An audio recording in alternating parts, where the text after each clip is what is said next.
नमस्कार दोस्तों, हमारी आज की कहानी है ससुराल की पहली चाय। शाम का समय हो रहा था। सूरज की आखिरी किरणें अब बादल के पीछे छुप गई थीं। दरवाजे की तरफ टकटकी लगाए पिताजी चाय का इंतजार कब से कर रहे थे। माँ चुपचाप नजरें झुकाए बैठी थी। शायद चाय का इंतजार तो वो भी कर रही थी। तभी पायलों और चूड़ियों की छन छन के साथ बहू हाथ में चाय लेकर आई और अंग्रेजी में बोली, सॉरी पापा जी, चाय बनाने में थोड़ी देर हो गई। आंखों में शर्म और उससे भी ज्यादा हिचकिचाहट साफ दिख रही थी। थोड़ी देर नहीं बहू, बहुत देर हो गई, पर कोई बात नहीं, लाओ चाय दो। ससुराल की पहली चाय बनाई थी शालू ने। ऐसे तो नाम शालिनी है, पर ससुराल वालों ने शालू ही सुना था तो शालू ही बुलाते हैं। सासू माँ ने शालू को पैनी नजरों से निहारा और फिर मुंह फेर लिया। इधर ससुर जी ने जैसे ही चाय की पहली कस ली तो मुंह बना दिया और पूछा कि शालू बहू, तुमने चाय का स्वाद चखा था? शालू घबराते हुए बोली, नहीं पापा जी।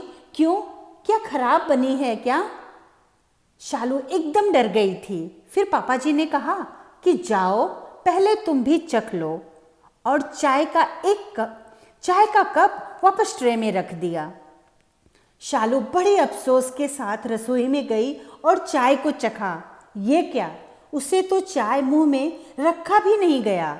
अगले ही पल चाय थूक दिया। छी, कितनी कड़वी चाय है। शालू डरते हुए बाहर आई। पापा जी से माफी मांगने ही वाली थी कि देखा कि मम्मी पापा दोनों ने चाय पीकर खत्म कर दिया है। कुछ कहती उससे पहले ही पापा जी बोल उठे, तुमने आज छोटी की याद दिला दी। उसके हाथ की पहली चाय भी बिल्कुल ऐसी ही थी और हंसने लगे। पापा जी शायद शालू का मजाक उड़ा रहे हैं, ऐसा शालू ने सोच रही थी, क्योंकि उसके मायके में भी उसके खराब खाने का सब मिलकर ऐसे ही मजाक उड़ाते थे। शालू का चेहरा उतर चुका था, वो सहम गई थी। अगले ही पल मम्मी जी उठी और उसका हाथ जोरों से पकड़कर खींचते हुए रसोई में ले गई और बोली, तेरी माँ ने तुझे कुछ नहीं सिखाया, चल तुझे मैं ही सिखाती हूँ। ऐसे हालात का सामना शालू ने कभी नहीं किया था। वो चुपचाप चाय बनाना देख रही थी। मम्मी जी ने कहा, देख क्या रही हो, चलो चाय बनाओ। मैं बता रही हूँ कि चाय कैसे बनानी है। चाय बन चुकी थी। मम्मी ने शालू को चाय दिया और बोला, पियो और बताओ कैसी बनी है। चाय पीते ही शालू के चेहरे पर मुस्कान की लहर आ गई। उसे तो विश्वास ही नहीं हो रहा था कि ये चाय उसने बनाई थी।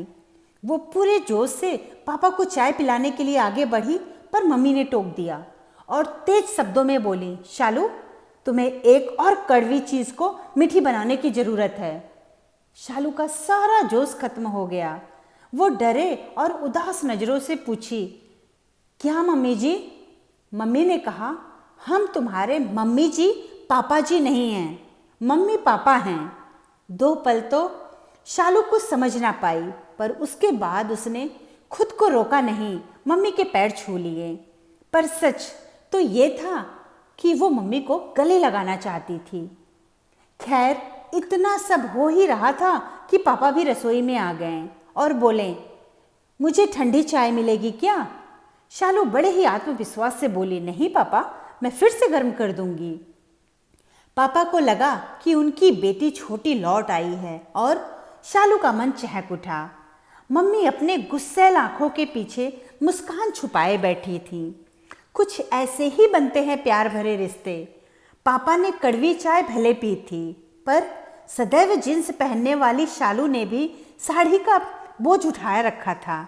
चंचल मन की शालू ने आंचल के नीचे अपने आजाद ख्यालों को दबा रखा था। ना पापा की मजबूरी थी, ना शालू की लाचारी। ये तो वो संस्कार था जो जाने अनजाने में उसे अपने परिवार से मिला होगा। उन्हें रिश्तों की खातिर त्याग का स्वाद कभी ना कभी तो जरूर मिला होगा। शर्तें तो उनकी शादी में भी रही होंगी और लेन देन में भी कुछ हुआ होगा।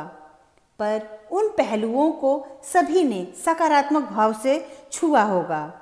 शादी के पहले की शर्तों का शादी के बाद कोई मोल नहीं।